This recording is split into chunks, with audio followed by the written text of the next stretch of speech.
Hey everyone, I'm Ryan Henry, idea guy and co-founder of INSPIREsmall.biz. And this is a brand new weekly show that we are streaming live from Refinery 46 in Indianapolis, Indiana. And today our guest is Rebecca Johnson with Golden Heart Senior Care Indy. And before we get to her story, we have some announcements to share with you.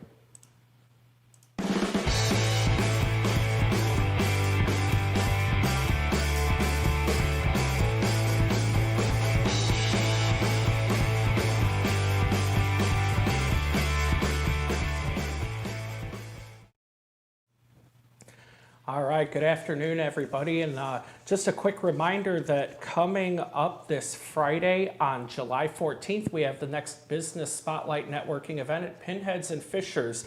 And we have over 100 people registered now. And your cutoff to register, if you want to be included in the booklet, is this evening, 8:00 p.m. So there's still a little bit of time as we're going here.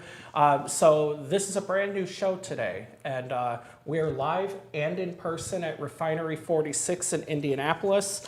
And today I want to introduce our first guest. Yes, Rebecca Johnson, Golden Heart Senior Care Indy. Rebecca, how you doing today? I'm doing great, thank you. Thanks for having me. I'm really happy to be here. Well, hey, thank you for being here for our first episode and helping to make sure that we get things off on a good foot.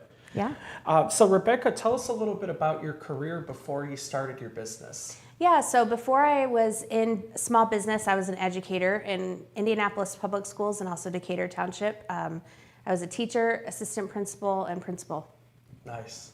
And so what drove your decision to start your own business and get into entrepreneurship?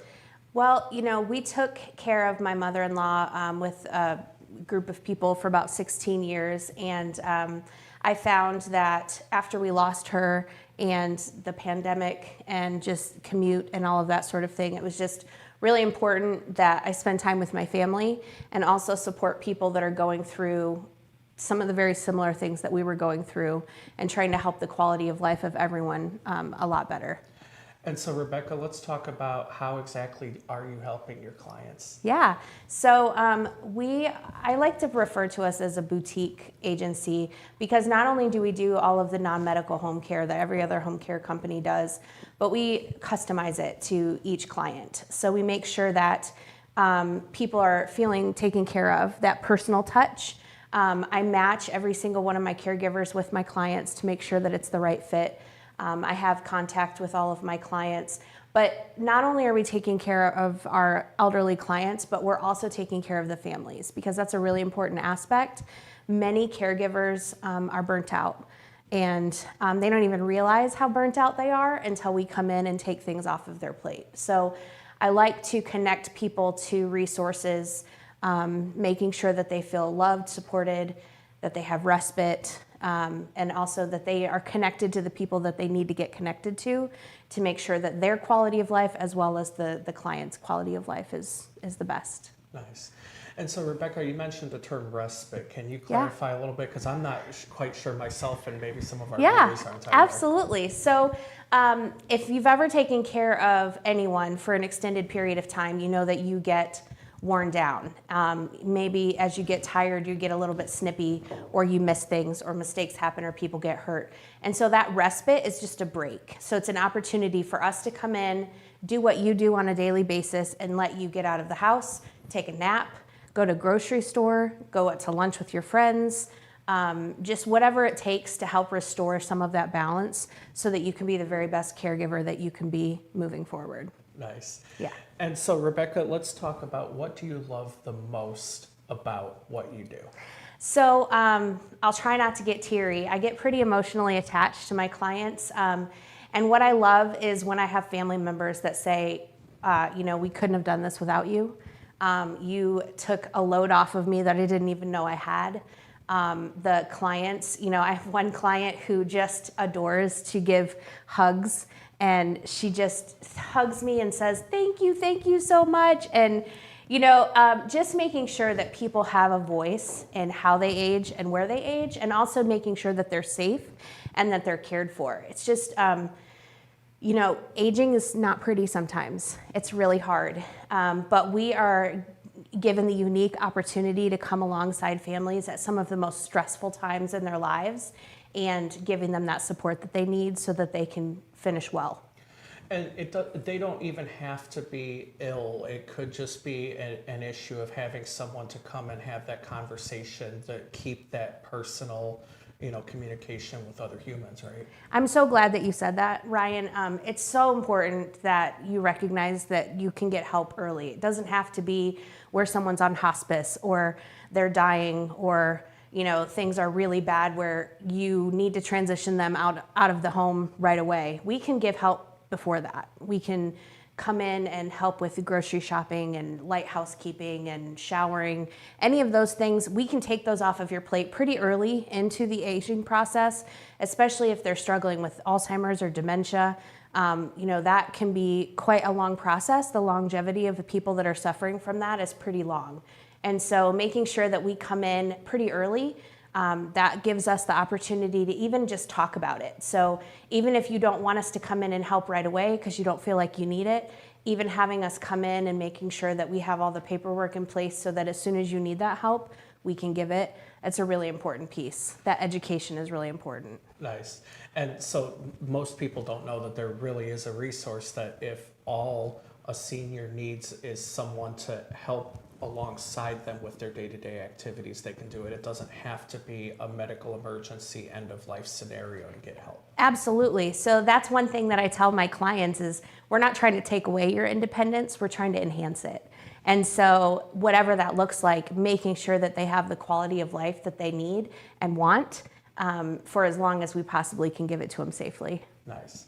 And so, Rebecca, how can our viewers get a hold of you if they need your help or want to have a conversation? Sure. You can go to www.goldenheartindy.com. You can call me at 317-550-1276, or you can email me at rebecca@goldenheartindy.com. Awesome. Well, Rebecca, thank you so much for being our guest today on this first episode. And to everyone watching, if you have an aging family member that you care about, give Rebecca a call and start that conversation early. It can help them maintain their independence as well as come in if something terrible were to happen. So everyone, now I'd like to share with you a recent video that had posted to the INSPIREsmall.biz website. Jill O'Boyle, who is the owner of Jill O'Boyle Communications, has a tip to share about the root of what holds people back from their best selves. And so before I could find myself, though, I really started asking really deep questions and really figuring out, like, what happened? Like, how did I get so far removed from being me? And what I realized was there's two things that go on. And I think this happens with a lot of people, that there's a root problem that keeps people from truly showing up as their true authentic self. And those are two things. They're the two P's: people pleasing and perfectionism.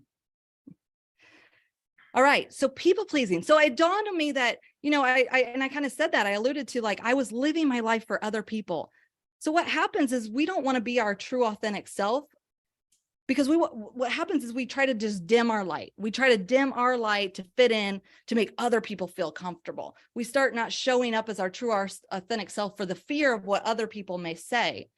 And so then we start just saying yes. Like, I became this just yes girl. I was saying yes to all kinds of certain situations, places, things that I had no part being in.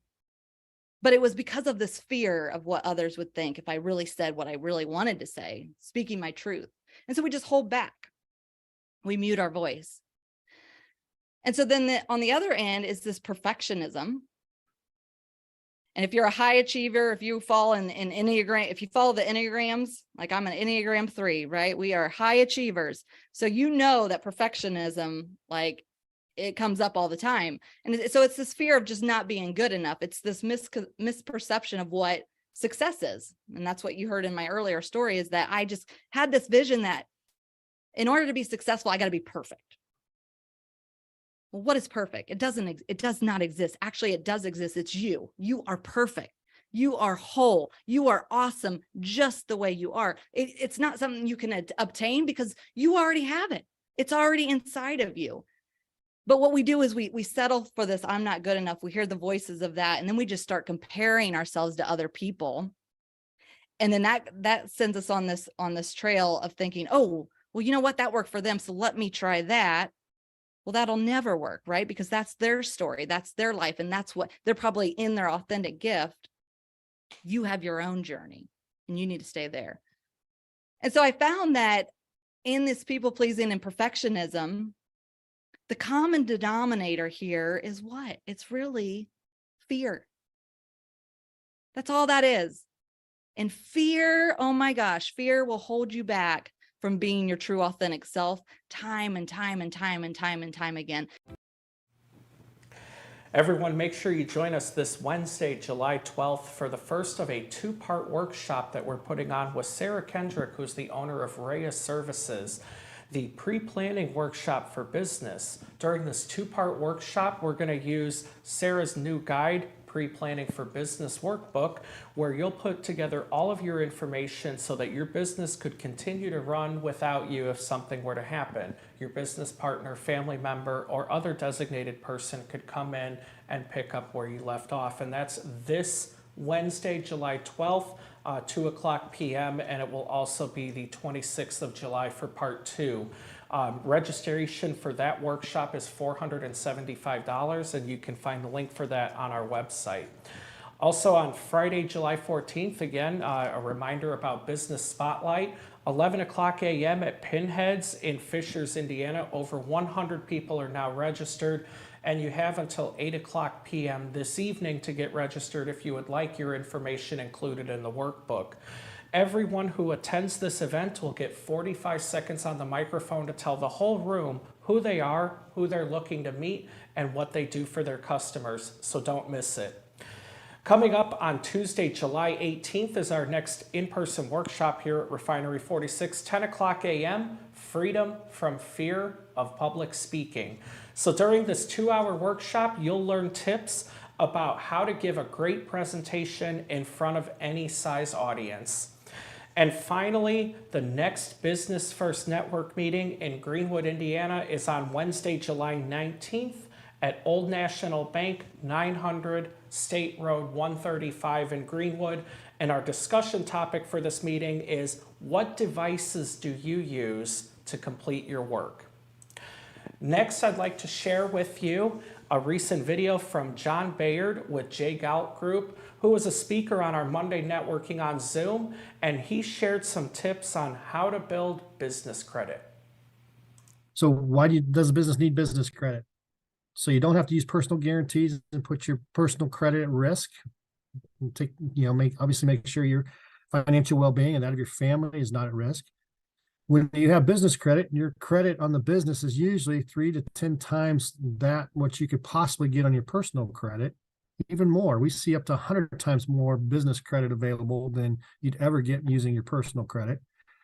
And realistically, it actually lowers insurance premiums and gives you access to hundreds of thousands of dollars in credit when you need it.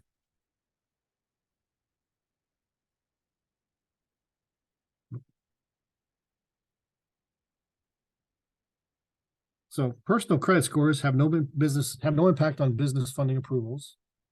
You can use business credit for most of the tangible goods of your business. You can achieve financial freedom, separating yourself and your family from the financial aspects of the business. So personal credit versus business credit. Scores build automatically. Obviously we all got to offer for a credit card for $500, and as we used it and charged things and paid it off, our credit scores went up. We didn't really do anything intentionally to build the credit. It just happened, right? But a business credit score is built intentionally. You have to actually identify the vendors that report when timely payments are made. And your score is 1 to 100 on the business at 2 of the 3 credit bureaus. So it's not the same with business credit. Personal credit, like I said, builds on its own. Personal credit accounts report your payment history, proves your credit worthiness, balance available to you increases, right? So it's built passively. You've not done really anything other than use the credit. But you must, like I said, intentionally establish and build a business credit profile. Everyone, thank you for tuning in this week. Join us next Monday when our guest will be Joy Dossie from the south side of Indianapolis, and she's going to join us to share her entrepreneurial story. And if you liked this video, be sure to like, share, and subscribe to stay up to date on the latest content from INSPIREsmall.biz. And if you yourself are in the process of starting a business or trying to take your business to the next step, consider becoming a member. I'm Ryan Henry, Idea Guy for INSPIREsmall.biz. Thanks for watching.